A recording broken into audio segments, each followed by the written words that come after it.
NAR Chief Lawrence Yoon forecasts 9% increase next year and 13% for 26, as well as bouncing back and forth between 5.5 and 6.5, averaging 6 for interest rates. This is important, guys, because even if you're a homeowner or a renter, which all of us are, it's important to understand where the market's going.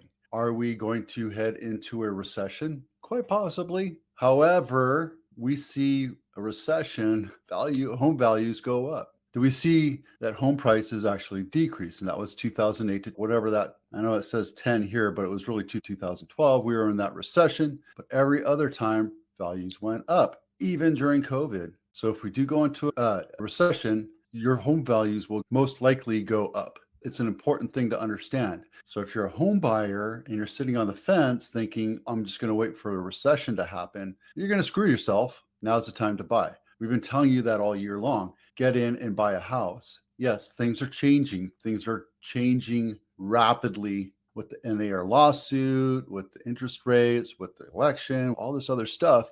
Things are changing, but it still stays the same. That's why I say I don't care who the president is. People will still continue to buy houses, continue to move for jobs, for retirement, for just getting out of California because they don't like California. People are going to continue to move. It's going to consistently happen. The most important thing is that the new normal will be bouncing between 5.5 and 6.5. And that is something that I've been telling you for the last couple of years. Since we were experiencing 2.5%, 3% interest rates back in 2020, 2021 to get the economy going again, value still kicked up. And the problem is we don't have enough supply, especially here in the Bay Area. Outside of the Bay Area, I'm not concerned about because I don't really sell there. This message is going to all of you in the Bay Area. Should you sell and move? Do you need to sell and move? Do you have a parent that needs to be put into a care facility and you have to offload that house? That's what we're here to do. I have this buyer that I've been working with for 3 years. He floats in and out. Every time he says, hey, I think I want to buy something,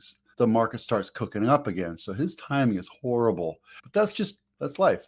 If you bought 3 years ago, he would already have $100,000, $200,000, $300,000 in equity, but he couldn't manage the deal in his head. It didn't make sense to him. Let that be a lesson to you. We just got into contract on 2265. We had multiple offers, went well over asking. I'm not going to disclose it until we close. This is an all cash offer. And this is a tear down. It's an almost 9,000 square foot lot sold as property. Even though it has a structure on it, we have to disclose all that stuff. This doesn't have utilities. It's beat up. It's old. This is the last house in this area that was owned by one family. This was a family farm. And over the last 50 years, they subdivided it. This is the last parcel. I'm happy for them. This is REO of the week. San Jose, brand new listing, not my listing. It's in East Side San Jose in Alum Rock area. Look at this house. It's beautiful.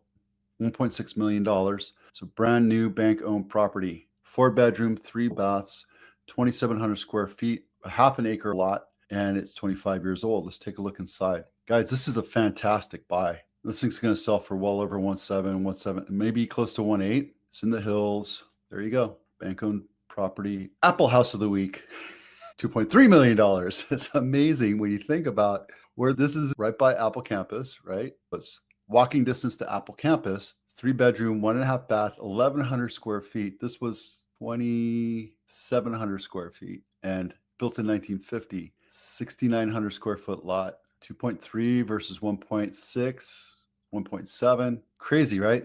So what you're buying here is the value of the land, because what people tend to do is take these old homes, tear it down, and just like what happened to them, they subdivided this lot. It was originally like a 1/4 acre. It's this entire piece right here. They subdivided it, pulled the utilities out, and then built this McMansion. That's what they're going to do to this one. And that's probably what's going to happen to Hampton right here. Is it sad? Yeah, it is. But that's just the way this is in the market, in this village, in this little village that we live in called Silicon Valley. It's upwards and onwards, right? Our price is going to come down. It could, but I don't see how it will ever do that. This is Mountain View Home of the Week, and this is Castro Street right here. That's why I picked it, because it's walking distance to Castro. It's a 2-bedroom, 2-bath, 1,400 square foot house built in 1938. And yeah, it's really nicely trimmed out. This is a nice higher end house for what you get. You have a little loft upstairs. Pretty nice.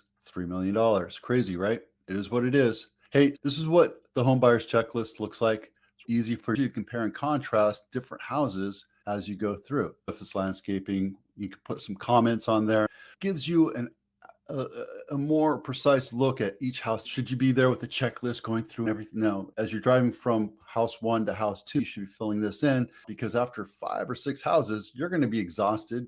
You're going to be done, and you won't be able to remember which house doesn't have dual pane windows, which house doesn't have air conditioning, which house has cracks in the foundation. So this checklist right here is free for you to download, and it's easy for you to print up as you go home shopping. 40 days on market, we have 108 of them. These are 90 days on market. We have 69 that are 90 days on market. This one is beautiful, but I took a look at this one real quick. And the reason why I decided not to make a big deal out of it, it's 5 acres, 5 bedrooms, this huge compound on top of a hill. Let's take a look and see how long it would take you to get there. It's in the middle of destiny there. Crazy, but it's a beautiful house, beautiful older house. It's built in 1985, but it has some old world charm. This is definitely a compound. So if you're planning on the zombie apocalypse coming, this is a perfect house to live in luxury as people are dying and killing each other. What am I saying? Down in the valley below. But yeah, there you go. It's very 1980s. It needs some serious updates. This has been on market for 100 days, and they reduced it from 2.1 down to 1.9. I bet if this is your style, you can get it for about 1.5, 1.6.